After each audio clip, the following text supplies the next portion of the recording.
Bismillahirrahmanirrahim. Alhamdulillahi rabbil alamin. Alladhi faddala kullal ibadi birahmatihi al-azimah. Wassalatu wassalamu ala rasulillahi ahbaban nasi wa atqahu 'inda Allahi jalla wa ala. Fasalawatullahu alaihi wa salamuhu al-kabil wa ala alihi wa sahbihi wa dhurriyyatihi wa ummatihi ila yaumil mi'ad. Wa ba'd. His Excellency, the Ambassador of Palestinian, Habib al-Ghali, Dr. Zuhair al-Soon, His Excellency, Chairman from Center Board of Muhammadiyah, Ayahanda Professor Shafiq Mughni, and also His Excellency from Center Board of Muhammadiyah, Dr. Sayuti, His Excellency, our beloved Rector of Universitas Muhammadiyah Yogyakarta, Professor Gunawan Budianto, His Excellency, my brother, the Chairman from Basnas, Al-Ustad Kiai Haji Ahmad Sudrajat, His Excellency, our brother from Lazismu, my beloved brothers, Al-Ustad Mahdi Tago, honorable lectors, and my beloved brother and sister, participant of Summer School 2022. First of all, I would like to congratulate all of you with a special tahiyya from Islam. Assalamu alaikum wa rahmatullahi wa barakatuh. I would like to thank to Allah subhanahu wa ta'ala who gave me the incredible moment in this special occasion for seeing the incredible people, all of you here. Actually, it is honor for me to be here, so thank you to especially Pak Rector for having me today. It is very inspiring for me, and I hope all of you, the participants, can create your own future from here. And I hope you can get your success in the future, inshallah. Actually, the honorable rector took his part in English. Then he continued, the honorable His Excellency Ambassador took his part and combined between English and Arabic. Then Ustad Ahmad Sudrajat took his part, combined between Bahasa, English, and Arabic. So now I demanded to deliver my speech to combine Bahasa, English, and Arabic in the same time.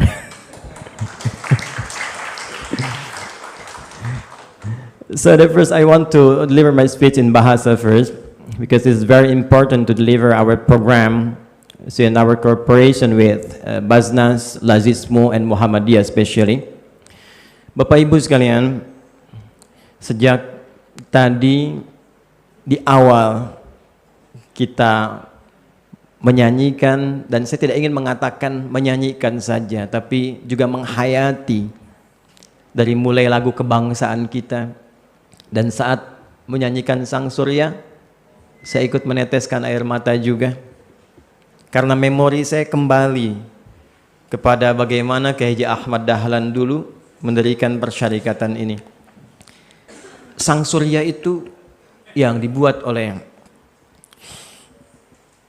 sosok yang sangat luar biasa, Pak Jarnawi Hadikusuma. Isinya dalam sekali, merefleksikan bagaimana harapan Kiai Haji Ahmad Dahlan, atau yang dikenal juga dengan Muhammad Darwish, yang berkehidupan di Kauman, lantas kemudian mengambil sebagian masanya di Mekah untuk belajar. Saya ingin tegaskan, beliau itu satu di antara cucu Nabi Muhammad SAW yang nasabnya tercatat di himpunan catatan para nasab yang berada di Jakarta di Jamiatul Khair. Ya, lebih lengkapnya Syekh Muhammad Darwish atau Syekh Ahmad Dahlan bin Kiai Haji Abu Bakar bin Kiai Sulaiman bin Kiai Ilyas bin Demang Jurang Juru Kapindo, ya, bin Demang Jurang Juru Sapisan bin Kiai Gerbak bin Muhammad Ishaq. Muhammad Ishaq itu adalah anak dari Raden Ainul Yakin atau dikenal dengan Sunan Giri, yang nasabnya tersambung kepada Ali Zainal Abidin anak dari Al-Husain, adik dari Al-Hasan, anak daripada Ali bin Abi Thalib, zauj Fatimah Az-Zahra bintu Rasulullah sallallahu alaihi wasallam, Muhammad bin Abdullah bin Abdul Muttalib bin Hashim bin Abdul Manaf bin Qusay bin Murrah bin Kilab bin Ka'ab bin Ghalib bin Fihir bin Malik bin Nadar bin Kinana bin Khuzaimah bin Mudrika bin Ilyas bin Nizar bin Mudar bin Ma'ad bin Adnan bin Addi bin Adri bin Muqawwam bin Nahur bin Tarikh bin Ya'rub bin Yasjub bin Nabit bin Ismail alaihissalam bin Ibrahim alaihissalam bin Azar atau bin Nahur bin Abir bin Kinan bin Arfakhshad bin Sam bin Nuh alaihissalam bin Mihlail bin Matushalah bin Kinan bin Anwas bin Thith bin Adam alaihissalam. Coba diulangi. Jadi secara nasab itu jelas. Dan ketika beliau mendirikan Persyarikatan Muhammadiyah dan diberi nama dengan Muhammadiyah. Jadi Muhammad itu disebutkan 4 kali dalam Al-Quran. Di Quran surah ke-3 Ali Imran ayat 144, Quran surah ke-33 Al-Ahzab ayat 40, Quran surah 47 dengan namanya ayat kedua, dan Quran surah 48 ayat 29. Ahmad disebutkan sekali di Quran surah ke-61 di ayat yang ke-6. Beliau tidak menamai ini dengan Ahmadiyah, bukan supaya tidak kontroversi, bukan. Tapi ada kesan lain yang ingin dibangun dengan kalimat Muhammadiyah.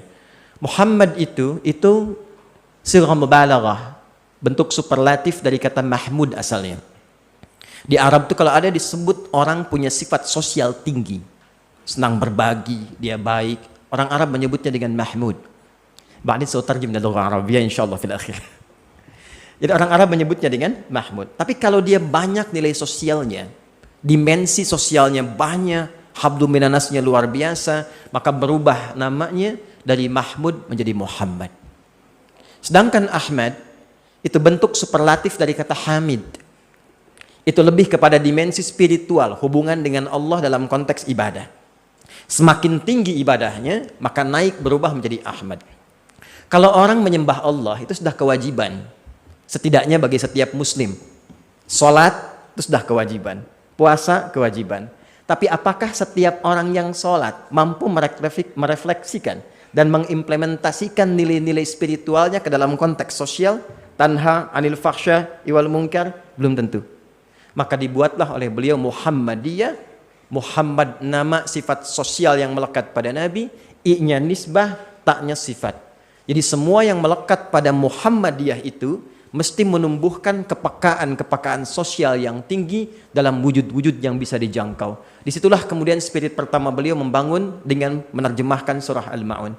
Bagaimana berbagi yang sederhana, membuat PKU, membuat pusat pendidikan yang sampai sekarang bahkan lebih daripada 100 universitas dan sekian ribu pesantren itu.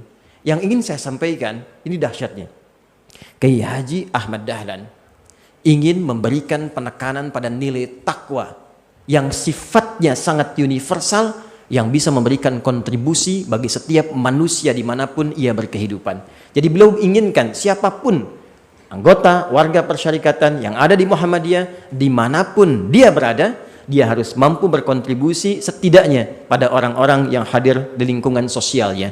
Alhamdulillah, saat ini kita bisa mengatakan pada beliau, setelah sekian ratus tahun, 100 tahun lebih, 110 tahun, kita katakan pada beliau, ya Syekhi, Syekh Ahmad Dahlan, risalah sederhana yang pernah dulu dirilis di Kauman itu, kami sekarang telah lebarkan dalam tingkat global, bahkan menjangkau di antara satu tanah yang sangat disucikan sampai ke Palestina. Karena itu, saya sangat bersyukur dengan momentum hari ini. Ini adalah bagian dari refleksi takwa kita. Dan takwa disebutkan 155 kali dalam Al-Quran. Derivasinya 240 kali. Di antara sekian penyebutan itu, ada yang terkait dengan unsur pendidikan. Prof, di Quran surah keempat, An-Nisa ayat 9. وَلْيَخْشَ الَّذِينَ لَوْ تَرَكُوا مِنْ خَلْفِهِمْ ذُرِّيَّةً ضِعَافًا خَافُوا عَلَيْهِمْ فَلْيَتَّقُوا اللَّهَ وَلْيَقُولُوا قَوْلًا سَدِيدًا. Jangan biarkan ada generasi-generasi yang saat engkau tinggalkan, mereka lemah. Di antara lemah itu bisa iman, bisa harta, tapi juga ulama sepakat bisa lemah dari aspek pendidikan. Maka ini ada Basnas, ada stakeholder dari negeri kita juga. Menariknya, konsepsi ini dituangkan dalam Undang-Undang Sistem Pendidikan Nasional. Jadi kalau Bapak Ibu buka Undang-Undang Sistiknas nomor 20 tahun 2003 di poin menimbang yang poin B, ya, silahkan dibuka. Undang-Undang Dasar Negara Republik Indonesia tahun 1945 mengamanatkan kepada negara Indonesia untuk menyelenggarakan satu sistem pendidikan demi meningkatkan keimanan dan ketakwaan kepada Tuhan Yang Maha Esa serta akhlak mulia. Jadi sistem undang-undang kita sudah menampilkan komposisi takwa itu nomor 1. Kemudian setelah itu iman dan akhlak mulia baru ditopang dengan pengetahuan. Dan amanat itu sekarang diimplementasikan oleh Muhammadiyah, jadi menyatu antara nilai-nilai Qur'ani, nilai-nilai kebangsaan, dan nilai-nilai kemuhammadiyahan. Jadi saya ucapkan selamat kepada UMY, Universitas Muhammadiyah Yogyakarta, yang mengambil bagian dari orang-orang hebat yang mengimplementasikan nilai-nilai kemuliaan tadi. Semoga mudah-mudahan ke depan UMY yang sudah hampir lebih dari 41 tahun ya, Prof ya, tetap berkembang, lebih maju, dan ke depan insya Allah di Quantum Akhyar Institute kami siap jika ada hal yang ingin disinergikan. Sementara izin kami telah bangun 3 masjid, kemudian ada perpustakaan, ada klinik di sekitaran Yogyakarta ini. Izin Pak Suyuti, Prof Mugni, yang mungkin ke depan mudah-mudahan bisa diimplementasikan. Saya menginginkan UMJ sudah, ITB proses, kemudian UPI, Tazkiyah sudah 2.500, Ibnu Khaldun 5.000, ya. Sekarang ribuan anak-anak mahasiswa bukan sekedar mereka belajar, tapi saat yang bersamaan mereka menghidupkan Quran dalam pelajarannya. Kami punya program sekarang integrasi nilai-nilai kurikulum Quran dan hadis ke dalam pelajaran-pelajaran yang dipelajari bahkan di kampus. Dengan harapan Anda belajar, lulus IPK 4, di wisuda hafal Quran 30 juz. Ya. Kita punya paket, Prof. Jadi paketnya buku menghafal Quran 3 buku. Itu kita punya program karantina 30 hari hafal 30 juz. Bukan juz 30 ya. 30 hari 30 juz. Nanti kita bawa ke sini untuk testimoni. Dan sekarang anak-anak mahasiswa sudah mulai seperti itu. Jadi kalau mereka ada yang 78 tahun, ada yang kemarin rekor 82 tahun, ada yang 50 tahun dari Jambi, ibu-ibu hafal Quran 49 hari. Jadi kalau Anda di sini 4 tahun kurang lebih, maka jangan kalah oleh ibu yang 50 tahun hafal Quran 49 hari. طيب أخص بذكري لأحبائي الإخوة من فلسطين حبي موصول إليكم بلا حدود فاليوم إنه يوم ميمون واليوم يوم مشهود يوم أن طلع إخوتنا من الأرض المقدسة التي ذكرها الله سبحانه وتعالى بقرآنه بكلمة طيبة تاريخية بل حفظها ويحفظها كل جيل من المؤمنين سبحان الذي أسرى بعبده ليلا من المسجد الحرام إلى المسجد الأقصى الذي باركنا حوله لنريه من آياتنا إنه هو السميع البصير. فقضية فلسطين ليست قضية إسلامية فحسب بل تجاوزت عن ذلك فأصبحت قضية إنسانية يحتاج إلى ضمير الإنسان الصافي لينظر إلى الأفق البعيد لكي يستطيع كل إنسان أن يتمتع بحريته ويتمتع بسلامته واطمئنانه. فهذا دور صغير سعادة السفير مني ومنا ومن شعب الأندونيسي الذي قد يكون هذا أيضا معيار حبنا إليكم. فأنا قلت لسعادة السفير قبل قليل بعد الجمعة عندما تحدثنا فقال يا أستاذ شكرنا وتقديرنا إليكم. فقلت له لا سعادة السفير لا شكر على الواجب لأننا ما نحتاج إلى جزاء ولا شكور لا نحتاج إلى جزاء ولا شكور بأن هذا واجبنا قد أتاكم دوركم قبل 50 أو 70 سنة ماضية عندما أتى المفتي الشيخ الأمين الحسيني فدعم استقلالنا أندونيسية فتحررنا فاستمتعنا الآن بالحرية والاستقلال fal'ana wa tilkal ayyamu nudawiluha bainan nasi ya'ti dawruna lina'mala ma amila syaykhukum fil madi liyakuna dawruna al'ana fil mustaqbal wa fil hali. فهذا طبعا دور صغير بسيط فنتمنى إن شاء الله أن نتواصل جسور التعاون بيننا وبين الإخوة الفلسطينيين بأي طريقة دبلوماسية إنسانية أو اجتماعية فنحن مفتوح إن شاء الله 24 ساعة. فأنا حقيقة أخص رئيسا واحدا بل كونت يعني قسم الخاصة علاقة خارجية لتهتم هذا القسم أو هذه العلاقات لشؤون الفلسطينية. فالحمد لله تحرك المجتمع الإندونيسي فهم أجمعوا يعني بصفية قلوبهم ليس هذه التبرعات وإنما هذه تعبير عن حبنا إليكم. لا تصوروا هذا التبرعات، أنتم لا تحتاجون إلى التبرعات، لا تحتاجون إلى المساعدة، وإنما أنتم تحتاجون إلى جسد المحبة، وهذا تعبيرها الحقيقي. حتى الآن حبيبي أنا أهتم أيضا بالأيتام هناك في فلسطين. سعادة السفير عندنا برنامج لكفالة الأيتام والحمد لله تكفلنا تقريبا حوالي 400 يتيما هناك في فلسطين وموصول إلى هناك ونتمنى أن يتقبل الله سبحانه وتعالى منا ومنكم يعني حسن العبادة وحسن الاستقبال إن شاء الله. Thank you once again for this special occasion. And actually, I'm very surprised in this moment because I have to face the incredible people from around the world. Yeah, around I think approximately more than 42 countries in the world. So congratulations once again for all of you. Inshallah, we're standing with you during your living here in Indonesia. If you need any assistance or if you need anything. You can call my staff, and you can call or connect to your administration in this campus. So, inshallah, I think you have once again to create our future here and take your best for your future during your living here. Congratulations for all for the summer school 2022 during in Palestinian. What is scholarship for all? Thank you once again for all. Nun wal kalami wa ma yasturun.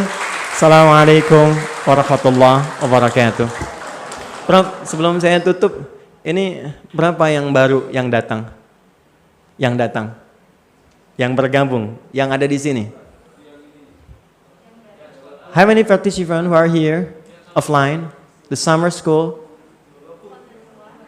21. Participants of summer school who are here, not online but offline. How many you are? 100. Alright, I will transfer 100 million rupiah.